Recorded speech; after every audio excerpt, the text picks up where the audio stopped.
Chapter 13. Basil was sound asleep in his cozy cabin bed, his body rolling with the gentle tide of the deep Pacific Ocean. Since embarking on this voyage, never had he experienced a more peaceful sleep than sleeping upon the sea. The clear twinkling of the stars, prior to a crispy fresh dawn, shone through the porthole of the cabin. Basil was startled awake. The hell? He inhaled deeply, stretching his arms above his head, pulling the thin cotton blankets up to his chin. He was in no mood to be woken up before the sunrise, yet it didn't stop him from hearing a racket of drunken people yahooing nearby. He wondered why on earth anybody would be awake at this ungodly hour. Suddenly, there was another thump, followed by a scuffle right outside the cabin. And surprisingly, Maud fell through the door, making Basil jump with fright. What the? Basil mumbled under his breath, seeing Maud stagger to his feet. What are you sleeping for? Maud slurred his words. There's a big welcome party happening on the deck. Welcome for what?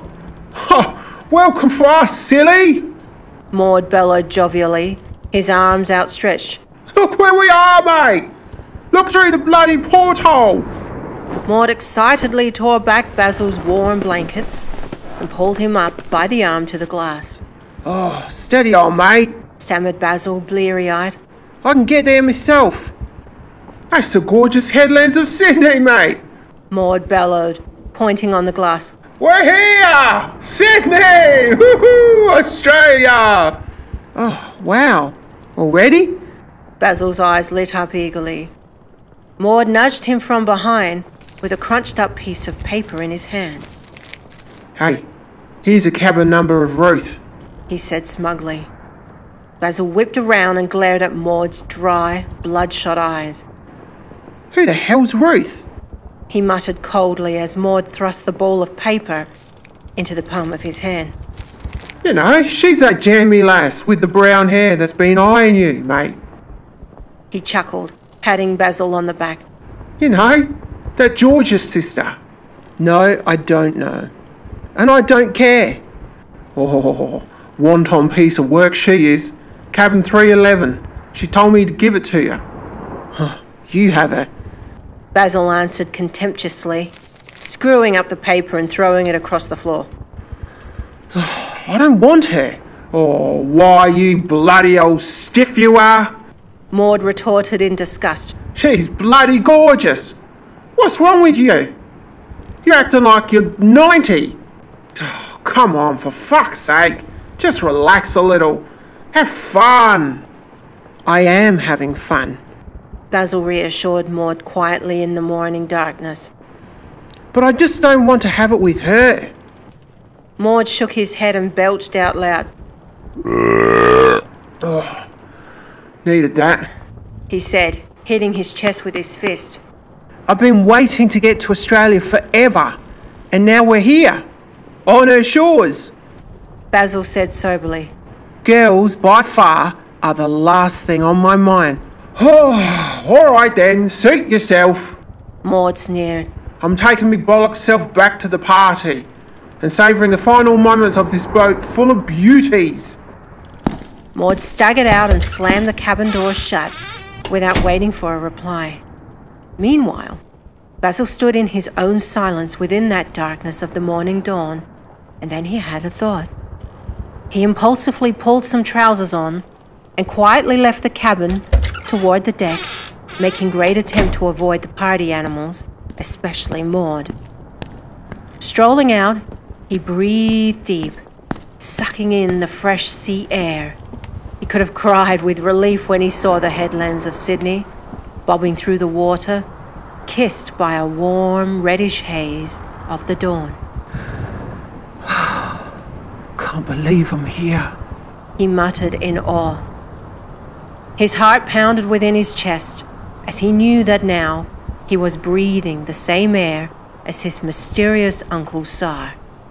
Just how would his uncle respond when seeing a long-lost nephew all the way from the grey skies of England? The thought made Basil nervous, but naturally not enough to change his mind. He had come too far and needed to know too much.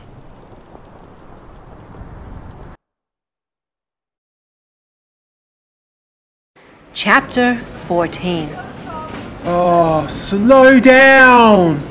Maud complained as the two of them strolled through George Street.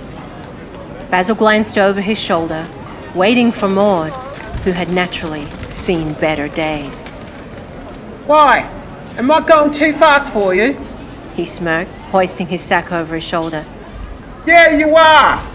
Maud barked, with his shirt unbuttoned a little more than polite. Actually, I could do with a good feed. Oh, what I would do for me old girl's cooking right now. Bubble and squeak? Suggested Basil, walking several paces in front of him. Oh, bubble and squeak, snags. Maud licked his lips, closing his eyes. Grilled tomato and mushrooms, spaghetti. Oh, the torture. Basil chuckled quietly and watched his sorry friend dragging himself along the pavement. Did all your women exhaust you, mate? Maud immediately stopped in his tracks, glancing at Basil with a raised eyebrow. Mate, he began with robust assurance. I'm going to be delicately clear. I am the one who exhausted them. Basil laughed. Knowing that Maud exceeds himself with rhetoric. You know that flaming redhead Zelda? Well, she gave me her address here in Sydney. Maud said with a devilish grin. Perhaps we could go pay her a quiet visit. You know, bread and sausage. Oh, you're a slippery fish. Basil gave him a scornful look, shaking his head. I knew we should have left your sorry bollocks out at sea. The two of them waltzed on down the street, heading towards Circular Quay, soaking up the pleasures that a foreign city could only give. Not to mention the adoring mild weather that Sydney offered. A stark contrast to the dreary weather of London town. But most importantly, Basil was on a mission and wondered where to find the prison that his uncle was supposedly incarcerated in. So, what do we do now then? Maud quizzed, dropping his sack onto the pavement, the seagulls quickly flocking beside them. Where are we supposed to find this uncle of yours? Basil looked toward the harbour's edge, watching the glistening blue waters. Well, I know my uncle's name is Sir de Clane. He peeped around the buildings. Fort Denison, wherever that is. Apparently they kept him in solitary for almost a year. A weary look of alarm became etched all over Maud's face. Huh. What the hell for? Beyond me, mate. Basil shrugged his shoulders. Maybe he was getting jammy with those other jailbirds. Maud wondered sarcastically. Ha ha! I doubt he flips it that way, replied Basil, laughing. To be honest, I think it's for more twisted reasons, which I find disturbing, if he's anything like my father. Now, hold on a minute. Maud interjected, stopping Basil abruptly. Don't get ahead of yourself. Let's just wait and see. You know, give him the benefit of the doubt first. You're thrusting up the gun too soon. The memories of Basil's childhood lingered over his shoulder like a black shadow. Despite the many years that had passed, the memories were always there, never too far away from his mind. Yeah, you're right. He nodded, shielding his eyes from the sun. I've got to give him a chance first, and I can definitely hold my own. Now that's more like it. Maud slapped him on the shoulder earnestly. Fort Denison is meant to be on an island out here in the harbour somewhere, Basil said, watching the boats and ferries chugging on the water. And maybe that's it out there. He pointed in a northeasterly direction. Just before that lighthouse on the rock. Well, how do you suppose we get out there? Maud asked, rubbing his ultra-lean stomach. 'cause I'm in no mood for a swim, and I'm hungry as hell. Come on then, agreed Basil. let's go find some food.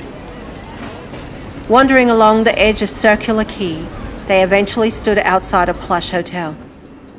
Good day, sir. Basil greeted a barman with a smile. Good day to you fine fellows. How may I be of service? I was wondering if you may know of how we could get out to Fort Denison Penitentiary. The young barman, busily drying pint glasses, looked slightly taken aback.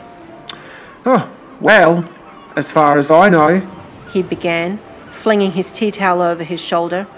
there's a ferry that goes out twice a week for the visitors, and you're in luck because one is going out to Savo. Go over to that ferry kiosk, a few hundred yards away, behind that vendor stand, and buy yourself a ticket. He waved his hand toward the hotel door. Basil nodded when he sighted the ferry kiosk. Thank you for your help. Do come back later for a beer. Basil and Maud nodded and headed toward the door. Hey, and just for your information, The barman called out in his very Australian accent. they'll probably search you, so have your wits about you, young lads. It's not the friendliest tourist destination. I don't mind a search, so long as they're female. Ha ha ha. Bellowed Maud, turning over his shoulder. Ha ha ha ha ha! I think you might be unlucky, young lad. They're a different breed in this country. Good day to you. They both smiled. Good day. Well, he was helpful. Basil grinned, walking back out into the warm sun toward the ferry kiosk. So should we go get the ferry or find a room? Maud asked, looking very lethargic. Because I'm feeling like shite. Basil shot Maud a very unsympathetic face. Mate, Maud protested defensively. do you know how busy I was on that ship? No doubt the busiest. Maud answered sarcastically. You can bet on that. Maud assured. Bloody women everywhere. So much socialising, drinking, cards, a bit of jammy. Basil furrowed a sharp eyebrow at Maud. Surprised you didn't get any. Maud snickered. Basil felt himself blush as he bit his tongue. I've been minding my own business. He answered. Too much minding if you ask me. Maud muttered. Don't worry, He put a consoling hand on Basil's shoulder. I made up for the two of us. Maud was a nice-looking fellow, with his slender frame and wavy blonde hair and blue eyes, but he knew he had nothing on Basil. Basil was drop-dead handsome, with such striking features that had women, and men for that matter, stare for embarrassingly long moments. And naturally, he was also never short of sexual invitations. Yet emotionally speaking, however, he just wasn't made like Maud. He was an introvert and preferred to keep to himself.